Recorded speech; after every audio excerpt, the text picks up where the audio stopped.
देखिए स्टूडेंट्स, पिछली वीडियो में हमने क्वेश्चन नंबर फर्स्ट कंप्लीट किया था। ये वीडियो में देखिए क्वेश्चन नंबर सेकंड है।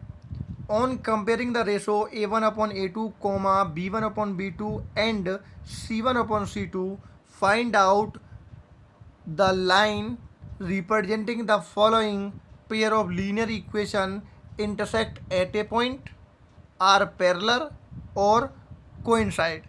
तीन सिचुएशन आपको दी हुई हैं, intersecting at a point, parallel, coincide. इनमें से कौन सी होंगी ये आपको बताना है।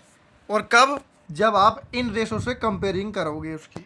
A1/A2, B1/B2 और C1/C2 आपको निकालना है और उनसे आपको बताना है कि वो इंटरसेक्टिंग लाइन है, पैरेलल है या कोइंसाइड है। तो पहला 5x - 4y + 8 = 0, 4x + 7x + 6y - 9 = 0। ये आपकी पहला आपका पार्ट दिया हुआ है। ऐसा ही सेकंड है 9x + 3y + 12 = 0 और 18x + 6y + 24 = 0। थर्ड पार्ट है 6x - 3y + 10 = 0, 2x - y + 9 = 0। तीनों के तीनों पार्ट बिल्कुल सेम है। जो काम पहले में किया जाएगा वही काम दूसरे और तीसरे में किया जाएगा। देखिए पहला स्टार्ट करते हैं। फर्स्ट क्वेश्चन इसका बड़ा आसान है। ये सॉल्यूशन ऑफ फर्स्ट निकाल रहे हैं। फर्स्ट उतार लेते हैं। क्या रकम है इसकी? 5x - 4y + 8 = 0, 7x + 6y - -9 = 0। ये आपकी इक्वेशन दे रखी हैं। ठीक है, लीनियर इक्वेशन का ये दो पेयर आपको दे रखे हैं। अब इनका रेशो निकालना है। कंपेयरिंग करेंगे इसकी। किससे करोगे? On comparing with A1x + B1y + C1 = 0 and A2x + B2y + C2 = 0। ठीक है, बताया था ना आपको। ये आपका जर्नल रूप है, आपका जर्नल फॉर्म है किसका? लीनियर इक्वेशंस का। लीनियर इक्वेशन का जनरल फॉर्म होता है ये वाला, आपको इंट्रोडक्शन में लिखवाया था। अब इससे कंपेरिजन करेंगे आप इसकी। तो पहली वाली इक्वेशन बनेगी A1x + B1y + C1 = 0 और दूसरी वाली इक्वेशन बनेगी A2x + B2y + C2 = 0। तो इससे आप कंपेरिजन करेंगे तो देखिए, तो A1 यहाँ पे क्या बनेगा? 5। मैंने लिख दिया भाई A1 है 5। B1 क्या बनेगा पहली वाली इक्वेशन में? -4, ये लिख दिया -4। फिर C1 क्या बनेगा? C1 बनेगा +8, वो हमने यहाँ पे लिख दिया। क्लियर बात? फिर हम दूसरी वाली क्वेश्चन की बात करेंगे, इस वाली की। इसमें से A2 क्या बनेगा? A2 बनेगा 7, ये देखो ये लिख दिया मैंने 7। फिर B2 आएगा, B2y, B2 क्या है यहाँ पे 6 आएगा। B2 की जगह क्या आएगा? 6 आएगा, वो लिख दिया मैंने B2। और C2 की जगह क्या बनेगा? -9 आएगा, वो हमने -9 लिख दिया यहाँ पे। क्लियर बात?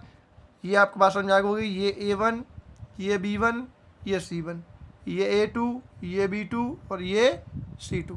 क्लियर बात? A1 B1 C1 A2 B2 C2, ये आपको वैल्यू निकालनी आनी चाहिए। अगर प्लस की है तो प्लस की लेंगे, माइनस की है तो माइनस लेंगे। ठीक है, क्योंकि ध्यान करें कि इन इक्वेशनों में केवल प्लस का निशान है। A1x + B1y + C1, A2x + B2y + C2। तो कंफ्यूज नहीं होना है। अगर यहाँ माइनस भी है तो आपको माइनस का निशान लगाना है उसमें, और प्लस का है तो प्लस का लगाना। जैसे यहाँ C2 है, C2 में माइनस का लिखा जाएगा, -9। और यहाँ प्लस का 8 है तो प्लस का लिखा जाएगा। जो प्लस का है उसे प्लस का लेना है, जो माइनस का है माइनस का लेना है। साइन साथ में चलेगा। ठीक, अब कंपेयरिंग करेंगे। A1/A2 निकालेंगे। A1 क्या है? 5 और A2 क्या है? 7। तो 5/7 आया A1/A2। ये कट नहीं सकता तो छोड़ देंगे ऐसे ही। फिर निकालेंगे B1/B2। B1/B2 निकालेंगे। B1 क्या है? -4। B2 क्या है? 6। तो 4/6, तो 2 से कट जाएगा। 2 दूनी 4, 2 तिया 6, वो भी आएगा -2/3। ठीक है, क्योंकि 4 यहाँ पे माइनस का है। ठीक है, A1/A2 निकाल लिया और B1/B2 निकाल लिया। और आप चाहें तो C1/C2 भी निकाल के देख सकते हैं। भाई C1/C2 निकाल के देख लीजिए। मैंने निकाला नहीं है क्योंकि मेरा पहले 2 से ही काम चल गया। ठीक है, आप निकालेंगे तो भी कोई दिक्कत नहीं है।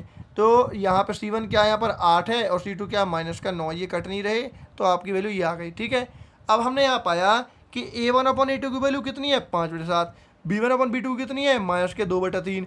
ये आपस में बराबर नहीं है। Since A1/A2 does not equal to B1/B2।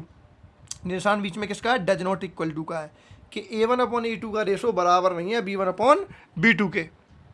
So pair of linear equation intersecting at a point. क्योंकि मैंने आपको कंडीशन लिखवाई थी स्टार्टिंग में, अगर A1/A2 बराबर नहीं है B1/B2 के तो क्या होगा? तो पेयर ऑफ लीनियर इक्वेशन है इंटरसेक्ट एट ए पॉइंट। ठीक है, क्या होता है? Intersect at a point. ठीक है, तो क्वेश्चन आपका यहीं पे खत्म हो जाता है। क्वेश्चन में केवल इतना ही पूछा था कि बताइए क्या ये इंटरसेक्टिंग पॉइंट है, पैरेलल है या कोइंसाइड है। तो ये क्या है, इंटरसेक्ट एट ए पॉइंट है, पहले वाला यह आपका ऑप्शन यहाँ पे ठीक हुआ। ठीक है, कुल मिला के आपको 3 मैंने पहला पार्ट कर दिया, दूसरा तीसरा भी बिल्कुल इसी प्रकार करना है। A1/A2 B1/B2 C1/C2 निकालना है और इनकी कंडीशन जो है मैंने कंडीशन आपको बताई थी, लिखवाई थी, और उन्हीं के अकॉर्डिंग बस इसका आंसर बताना। अगर आपको ये कंडीशन याद नहीं है तो आप आंसर सही नहीं बता पाओगे। ये कंडीशन आपको याद होनी चाहिए। आप इंट्रोडक्शन वाली वीडियोस दोबारा देख लें और वहाँ पे मैंने सारी चीज़ क्लियर करी हुई है, कब इंटरसेक्टिंग होगा, कब लाइन पैरेलल होगी, कब कोइंसाइड होगा, कब कंसिस्टेंट होगा, कब इनकंसिस्टेंट होगा। ठीक है, ये सारी चीज़ मैंने आपको बताई हुई है, आप उस वीडियो को देख लें और याद कर लें। ठीक है, अगला क्वेश्चन करते हैं इसका सेकंड वाला पार्ट, ये वाला इसमें देख लीजिए, ये वाला पार्ट करते हैं। देखो दूसरे का सेकंड पार्ट है, दूसरे के सेकंड पार्ट में मैंने रकम उतार दी उसकी, फिर इसकी कंपेयरिंग कर दी, A1x + B1y + C1 = 0, A2x + B2y + C2 = 0 से कर दी। तो A1 की वैल्यू मैंने बताई, ये आपका होता है A1 9, ये होता है B1 वो लिख दिया 3, C1 की क्या होता है 12 हमने ये लिख दिया, A2 क्या है 18, B2 क्या है 6, C2 क्या है 24। अब आप देख सकते हैं कोई भी वैल्यू माइनस की नहीं आई, क्योंकि देखो यहाँ पे सारी प्लस की थी तो मैंने A1 B1 C1 प्लस की लिख दी, यहाँ पे भी सारी वैल्यू प्लस की हैं तो A2 B2 C2 ये भी आपकी प्लस की लिख दी।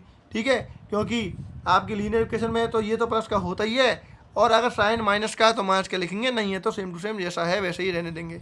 अब देखो A1/A2 का रेशो निकाला, A1 क्या है 9, A2 क्या है 18, तो 9/18, 9 × 9, 9 दूनी 18, तो 1/2। B1/B2 निकालेंगे, B1/B2, B1 क्या है 3, B2 क्या है 6, 3/6 मतलब 1/2 आ गया। फिर C1/C2 निकालेंगे, C1 क्या है 12, C2 क्या है 24, तो 1/2 यहाँ पर आ गया। ठीक है, तो हमने ये पाया तीनों की वैल्यू सेम है, 1/2 1/2 1/2 तीनों की वैल्यू सेम है। सिंस A1/A2 बराबर B1/B2 बराबर C1/C2, तीनों ही बराबर हैं। ठीक है, कंडीशन आप देख रहे हैं तीनों ही ये बराबर हैं, और जब तीनों बराबर होती हैं तो कंडीशन आपको लिखवाई हुई है, hence the line representing the given pair of equations are coincide, या कह सकते हैं कोइंसिडेंट। ठीक है, कोइंसाइड या कोइंसिडेंट आप कोई सा भी कह सकते हो। क्वेश्चन में कोइंसाइड लिख रहा है तो आप कोइंसाइड लिख दीजिए, और ना कोइंसिडेंट भी आप लिख सकते हैं। ठीक है, ये आपका क्वेश्चन यहीं पे ख़त्म हो जाता है। केवल इतना ही पूछा था कि ये इंटरसेक्टिंग एट ए पॉइंट है, कोइंसाइड है या पैरेलल है, तो ये कैसा है कोइंसाइड है। और मैंने बताई हुई है जब ये तीनों इक्वल होते हैं तो क्या होता है कोइंसाइड होता है। ठीक है, कोइंसिडेंट होता है, कोइंसाइड होता है, इनप्लीटली मैनी सॉल्यूशन उसके होते हैं। ठीक है ना, ये आपको बताई हुई है कंडीशन। अगला पार्ट भी देख लीजिए, बिल्कुल इसी प्रकार से है। ये रही आपकी दो इक्वेशन जो दे रखी हैं, कंपेयरिंग करेंगे A1x + B1y + C1 = 0, A2x + B2y + C2 = 0 से हम कंपेयरिंग कर रहे हैं। तो A1 की वैल्यू बनती है हमारे पास 6, A2 की आपके B1 की बनती है -3, C1 की है 10, A2 की बनती है 2, B2 की बनती है -1 और C2 की वैल्यू बनती है 9। अब की बार मैंने अलग से छांट के वैल्यू नहीं लिखी है, डायरेक्ट सॉल्व कर दिया है, और आपको वो छांट के लिखनी है ताकि आप गलती ना करें।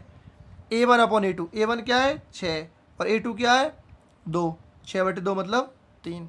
B1 क्या है यहाँ पर -3, B2 क्या है -1, तो -3 बटे -1, माइनस से माइनस कट गया, तो ये वैल्यू आ गई 3। C1 की वैल्यू क्या है यहाँ पर 10, C2 की क्या है यहाँ पर 9, 10/9। क्लियर बात। A1/A2, B1/B2, C1/C2 की वैल्यू निकाल दी, जैसे कि हमने पहले बाकी दो क्वेश्चनों में किया है। तो हमने ये पाया कि A1/A2 की वैल्यू भी 3 है, B1/B2 की 3 है, लेकिन C1/C2 को काटने पे वो कटता नहीं है और उसकी वैल्यू 3 नहीं आती है।